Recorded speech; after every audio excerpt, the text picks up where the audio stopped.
Justice League Unlimited issue 1, Mark Waid writing with Dan Mora on the art. One of two books that Dan Mora was on the Mm-hmm. art for this week, bizarrely. So, yeah, a new Justice League book. A lot of characters, got a Mm-hmm. bit of a twist at the end. It's mostly just through the eyes of Airwave, the young new Justice Leaguer who's been introduced to the Watchtower and been taken around. I mean, we get a sense of the chaos that's Yeah. in that space station with everyone kind of round Mm-hmm. around, and we hear it turns out to be Red Tornado, but it just sounds like a computer at first, who is saying, "Hey, this member, go to the boom tube room because there's a situation off the coast or whatever," and it's like Aquaman and Sand and someone Mm-hmm. going off to deal with a crisis. We see just various teams being deployed as the Flash runs Airwave around. We get a glimpse at Renee, a glimpse of various other things. I think it's the Atom who's trying to figure out where all these like missing superpowers have went and stuff like that. Mm-hmm. So it's just a nice chaotic slice of what this life is like on this station now that it's filled to the brim of super. It gives you a good sense of the scope of how big the Mm-hmm. team is and how it's like, oh no, we've got different teams deploying to different things, and there's like a Titans room, there's a JSA room, there's a whatever room, you know? Yeah, it gives Wade gives it a sense of community that's kind of been lacking in DC, where it feels like all these characters actually do know each other, and just seeing them, and even in the scenes where we don't get any talking, right? Shazam and Stargirl, are going off to, what are they doing? They have leads in Citizen Steel and damages absent power. So, the Red Damage. Tornado sending them. Mm-hmm. Damage. What about damage? Did you ever expect to hear Damage's name again? Oh, yeah, no, never. So, But now, do you remember who Damage is for a start? it depends. Is it the damage that was like the wannabe DC Hulk, or was it damage the guy from the Justice Society? You know? Oh, I was thinking it was the New Age of Heroes one, the Yeah, the, yeah, yeah. the wannabe Hulk. But I mean, you Yeah, could yeah, be yeah. right. I guess it could be Damage from the I JSA. mean, either or. I mean, but the fact that it's the JSA members, who Citizen Steel and stuff. But yeah, no, there seems to be a sense of community there that I enjoy, and getting like this, the Flash tour around at super speed. It was very funny.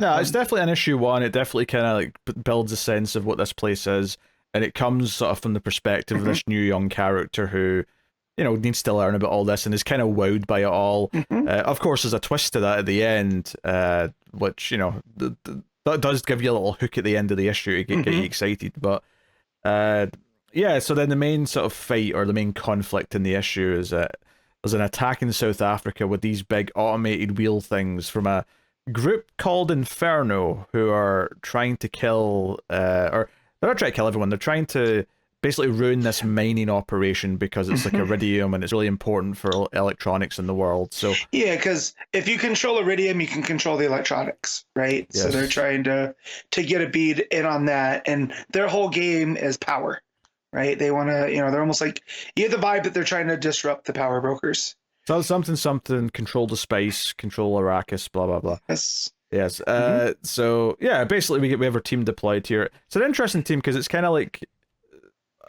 somewhat the A squad, but you've also got Star Hmm. Sapphire and Black Lightning on the team here, Yeah. going down to help with this. In fact, Star Sapphire ends up getting kind of a big moment here where they find an injured Hmm. man, and one of the most, I think, interesting parts of the issue is this idea of there's some people here who are already dead and we can't really help them, but we can try and like save, anyone else who's left. Hmm. And they find this injured man, and who is it Star Sapphire's with? It's Black Lightning.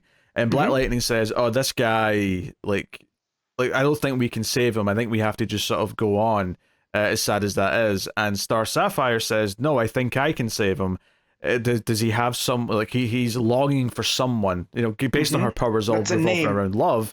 He's Hmm. longing for a person, and if we can get that person here, I can actually use their love to mend them. So, sure enough, they sort of like yell out like for this person's name, Hmm. and Flash just speeds over and gets her because she's like running around in all the chaos elsewhere. Well, there's that, but they use airwaves power to turn into living. That's right. Yeah, he sort of radio like, transmissions. yeah, he beams the name at, like throughout everyone so they all Yep. hear it, and then this woman reacts, and then Flash runs out and grabs her. Brings her over. Yeah, and Star Sapphire gets to do a thing. So I think it's really smart here that Wade takes this issue to use a new character. Relative, I mean, obviously he was in Absolute Power, but Yeah. uses a relatively new character that we don't know that well to be the eyes and ears, to take everything in, so we see it from their perspective.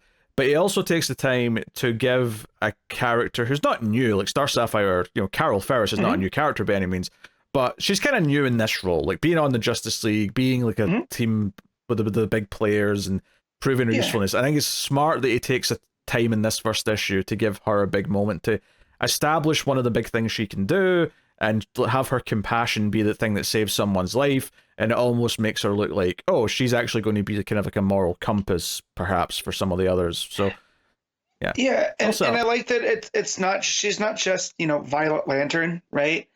Wade establishes this thing that she can do that is different than the Green Lanterns or any other Lantern that's been on the team, right? So it shows, you know, it also gives her a purpose there as well. Like when you have this unlimited source of superheroes, they can really, you know, depending on what's going on, they can have this revolving roster to get the proper job done. So that was a pretty inventive use of her powers. Yeah, it'll be interesting to see how much Wade plays with that, with like different, like what combinations of teams are deployed for various things. Because there's actually a subplot in Costa Rica where Batman goes to investigate something that's going on, and he's with Jaime, who goes with him. And basically, it's like some girls like ran into the woods or something. Let me just. No, so he says there's been this winged creature that's carrying the children into the forest. That's right. That was children. Yeah. Forgive me. I read like 9 books really back to back. I'm not, everything's coming back to me. It's okay. But well, see, and this is why it helps when we have them in front of us, right? Yeah. And they look out into the forest where they've been taken, and the forest is on fire. Like, you know, it looks like it's burning from within. I actually, if I have a critique here, because the art is pretty solid here, obviously, Mora is very, very good, is that I don't think the main panel in that page made it clear to me that it was fire. I actually thought at first it was lots of like lights or something. Me too. And it was actually the reflection in Jaime's goggles on his mask and the panel below that told me, oh no, it's just fire. That's just representing fire. Yeah, because when they're there, right, and they run in, and you have all these like, essentially they're supposed to be embers, but at first look, it looks like, I don't know, maybe some like alien lights or something going through the trees. Yeah, or lots of like fireflies flying around or something, or some sort of light up bug. Yeah, but you're right. The reflection in his visor or his you know, eye parts, goggles. There's the word I'm looking for. Is what makes it look like a fire. Like, oh, okay. Yeah, you can sort of see clearly at that point what it's supposed to be. So that's a very minor quibble, but it is something that took me a second.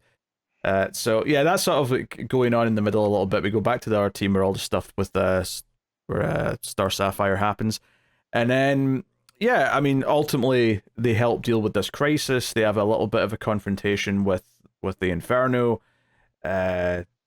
But the big thing though is that when they get back to the space station and they're bandaging up Carol because she got her arm injured when she was down there, we basically, you know, everyone's like patting the airwave in the back, say, "Hey kid, you did a good job. You helped save the day. Welcome to the Justice League." You know, Superman even welcomes to the Justice League. And then the final like scene is him on his bunk, just with his head in his hands, and his narration kicks in, and he's like, "Oh, they're all so good to me. They're accepting me for who I am," which makes it really hard that I'm here to kill them all. And that's like the end. So yeah, I'm assuming like he's being blackmailed or something by this Inferno group would be my immediate guess, but yeah, who knows? Yeah. Also, too, maybe it's not just a fire in Costa Rica, because there's another section to that with Batman and Jaime, and they go up and there's these little, they look like alien pods with all those dots on them. Oh yeah, as well. Yeah, I forgot about the second part of that. Yeah, they almost look like xenomorph eggs, to be honest. Yeah. And so, you know, and Batman requests, you know, they need some hitters because they're not going to last just these two. So I wonder, you know, what's going on there with these. That was it. Yeah, Jaime's not prepared for this. I mean, I'll hold my own because I'm Batman, Yeah. but Jaime's not ready for this. We need some, alpha level super beings down I here. I want Jaime to look at him and go, I have an alien suit, bro. Like, we can do this. Just believe in me. To which he just goes, "I'm Batman." Yeah. Yeah. So I mean, that's obviously teasing something for next issue, but I liked the structure of this. I think one of my concerns getting into this book is that a lot of World's Finest has been at its worst when there's a lot of characters and he brings in like Justice League members and all that, because it just feels like a big hodgepodge of fighting. I like that this had focus, it had a through line. While it felt like there was a lot of characters around and it had that sense of chaos and community, it never felt overwhelmed. I never felt like just fighting for fighting's sake. It felt like it was focusing on specific things. And I also enjoyed this build up with Batman and Jaime for something else that's going on. Probably for next issue, I would assume. Yeah. And there's not just the main plot, right? He's juggling all these others. So, it does feel like he's taking full advantage of the amount of characters, right? But no one ever really gets lost in the shuffle, which is nice. It feels, this is like a weird distinction to make, I guess, but it feels like versus World's Finest, he's aware that this is like a mainline flagship book, and he wants this to actually be like a more serialized thing that people get really invested in. And I know it sounds weird to say that in World's Finest that's not something he cares about. I'm sure he does to an extent, but in World's Finest it feels more like, oh, this is just us having fun with all these characters, and there's no like grand scheme to make it this great story, whereas this feels like he's trying to build a run here just based on this first issue. It's a bit more loose on World's Finest, right? He can kind of play with things a little bit more, do things a little bit wonky, kind of like all the Eclipso stuff. Here it's like you said, it's a flagship, so he's pulling all these threads together and weaving more of a serialized story, and it's not just like, hey, it'd be cool, an Eclipso Justice League. This, so which is gone by the end of the issue, right. Here, and that's good. Let him, like I said last week, let him get all that out of his system in World's Finest, and he can really bring his A game to Unlimited. Yeah. Pretty happy with it, I have to say. Maybe the minor ding I'd have is that, I did have to think about what the hell was in it, because I read this like first, and I'm like, okay, what happened in this book? But looking through it again, I do think it's a really solidly constructed book. I like the sense of environment that it builds on the Watchtower, and then what it actually does on the ground with the various characters. Giving spotlight to Airwave and Star Sapphire is definitely, I think, a smart move. And that is a smart thing when you're doing an introductory type thing, is you give us a character who's new to this too, right? So they're experiencing everything the same way that we are, versus starting with somebody like, let's not say Batman, but I don't know, Stargirl, where she's kind of been around for a minute. She knows all these characters. It was cool to see Star Sapphire kind of out of her element, working with all of these other heroes. Because she even takes a little bit of damage herself, right? Yeah, she's injured by it when she gets back up in the Watchtower.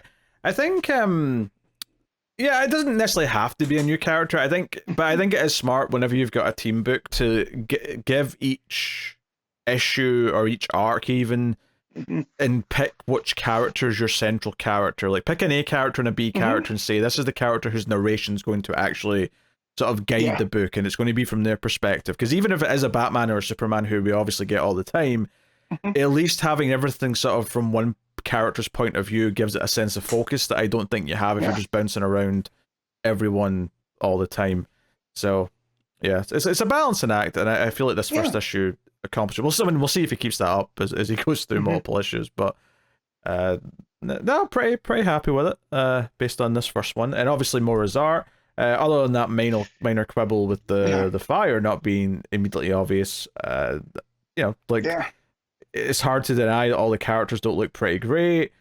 The craziness of the Watchtower and like everything going on there, the fact that, I don't know, for some reason it really made me laugh that the Flash just said sup to Renee and she just went sup back. I don't know if something's really funny to me about that, because it was kind of like what we were getting at in Renee's book, is that she's used to dealing with Batman, but all these other Justice Leaguers she's not really used to being around. So I love the idea that her and Flash have already just built like a nod at each other kind of, Well, I also just like the idea that she doesn't realize it's Flash. She just hears a sup and she's just like, hey, That's possible.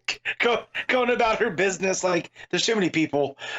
That's possible. Also, the first panel that Flash grabs Airwave and starts speeding him through, I love the touch in the art where it's that thing you get on like a roller coaster where your mouth kind of like opens up and puffs up. Yeah. Because there's air getting into it. Yeah, that's a nice touch. And the speed at which they're moving. And also then at the end with Airwave, when he takes off the mask, and then you can tell there's pain in his face. It's not just the tears, right? Mora just really nails his expressions, so it sells the point, like, whatever is happening, he doesn't want to have to happen, right? It's not like he's laying low waiting to strike. There is something working, Yeah, you don't get against him. Yeah, if nothing else, you get the vibe from this last couple of pages that he is not evil. He is obviously working for a villain, but he is not evil himself necessarily. Yep. So, no, very good. I almost thought there was a backup in this, but it's just a preview for Hush 2. For Hush 2, yeah. So, which I did skim, but we don't have to talk about that. I'm okay. All right, what are you rating Justice League Unlimited? I'm gonna give this a 9. 9? Okay. I don't think I'm going to go quite that high. I think I'll go with a solid 8 out of 10. I think it's a great first issue. I would just say the thing that would have tipped it up for me into that sort of amazing territory would just be like a more exciting story hook. I think the story hook at the end's good, with Airwave, clearly working for a bad guy. But if it felt like it really made me go, oh wow, where's this going? Whereas, it's solid. It's a solid story hook. But no, very good first issue.